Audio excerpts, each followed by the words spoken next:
Trump के दौरे से पहले चीन यूएस में टकराव देखने को मिल रहा है। एक तरफ बीजिंग दौरा अमेरिकी राष्ट्रपति का, दूसरी ओर यूएस प्रतिबंधों का पालन नहीं करेगा चाइना। यूएस ने 5 चीनी रिफाइनरीज पर प्रतिबंध लगाया था। ईरान से तेल खरीदने पर प्रतिबंध लगाया गया था। 14 मई को चाइना दौरे पर जा रहे हैं अमेरिकी राष्ट्रपति डोनाल्ड ट्रंप।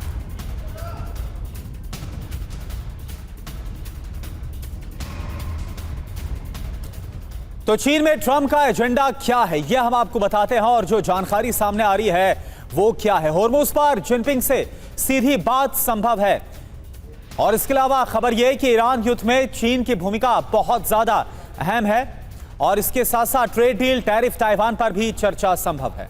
एक बड़ी खबर आपको बताएं, ईरानी मिसाइल क्षमता पर ट्रंप का दावा।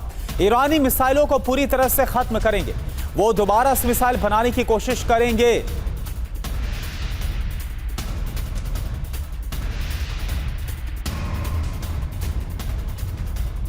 तो डोनाल्ड ट्रंप की तरफ से कहा गया है कि ईरान फिर से ना मिसाइल बना पाए, इस तरह से आगे हम कार्रवाई करने वाले हैं ईरान की मिसाइल क्षमता पर। डोनाल्ड ट्रंप का दावा कि ईरान की मिसाइलों को पूरी तरह से खत्म करेंगे। तो सवाल यह है कि क्या यह जंग का संकेत डोनाल्ड ट्रंप दे रहे हैं? और ईरान में एकजुटता रैली निकाली गई है। सुरक्षा बलों के समर्थन में ये रैली निकाली गई है। रैली में ईरान के उपराष्ट्रपति भी मौजूद रहे हैं। उपराष्ट्रपति मौजूद दिखाई दिए। बड़ी संख्या में लोगों की भीड़ एकत्रित हुई। एकजुट होकर नारेबाजी भी की गई और सरकार का, साथ ही सेना का समर्थन किया गया।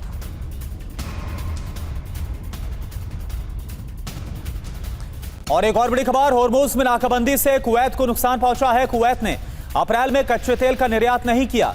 होर्मुज में तनाव के चलते तेल निर्यात पर बहुत बुरा असर। कुवैत में कच्चे तेल का उत्पादन जारी है लेकिन निर्यात बंद है।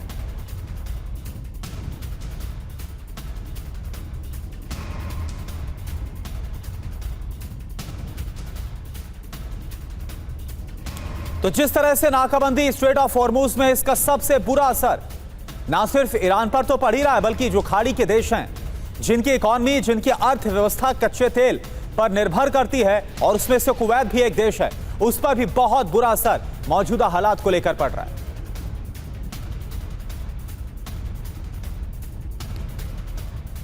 और शिपिंग कंपनियों को अमेरिका की चेतावनी, स्ट्रेट ऑफ हॉर्मुज से गुजरने के लिए टोल ना दे। टोल देने पर शिपिंग कंपनियों पर बैन लगाएंगे। अमेरिका के ट्रेजरी विभाग की ये चेतावनी सामने आई है। इससे पहले भी अमेरिका की तरफ से चेतावनी दी जा चुकी है टोल को लेकर। हॉर्मुज से गुजरने के लिए टोल ना दे। अगर टोल दिया तो कंपनियों पर बैन लगा दिया जाएगा, प्रतिबंध लगाया जाएगा।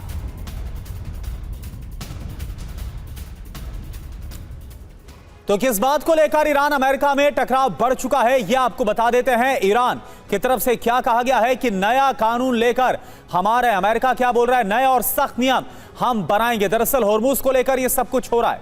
ईरान का यह कहना है कि दुश्मन जहाजों को निकलने हम बिल्कुल भी नहीं देंगे। जाहिर सी बात है, अमेरिका और उसके सहयोगियों की तरफ इसका इशारा है। अमेरिका का यह कहना है कि ईरान को टोल देने वाले जो जहाज है उन पर तो हम प्रतिबंध लगा देंगे। ईरान का कहना है कि बाकी देशों को टोल देकर जाना होगा। अमेरिका का यह कहना है कि ईरान की अर्थव्यवस्था पर हम बहुत बुरी चोट पहुंचाएंगे। बड़ी बात क्या है, नए कानून को जल्द संसद से तेहरान पास कराएगा ताकि स्ट्रेट ऑफ हॉर्मुज पर उसका पूरी तरह से नियंत्रण कायम हो जाए। और इधर ब्रिटिश प्रधानमंत्री कीर स्टारमर ने बयान दिया है, स्ट्रेट ऑफ हॉर्मुज खोलने से हालात नहीं सुधरेंगे। स्ट्रेट ऑफ हॉर्मुज खुलने से ब्रिटेन के आर्थिक हालात जल्द नहीं सुधर पाएंगे। जिस तरीके से हालात बने हुए हैं स्ट्रेट ऑफ हॉर्मुज के बंद होने के बाद, कई देशों को नुकसान हो रहा है, ब्लॉकेड की वजह से परेशानी हो रही है। इस बीच ब्रिटिश पीएम का बयान। और एक और बड़ी खबर, होर्मुज स्ट्रेट से आ रहा भारतीय जहाज होर्मुज से गुजरने की कोशिश कर रहा भारतीय जहाज में एलपीजी मौजूद है। ब्लूमबर्ग के हवाले से यह खबर।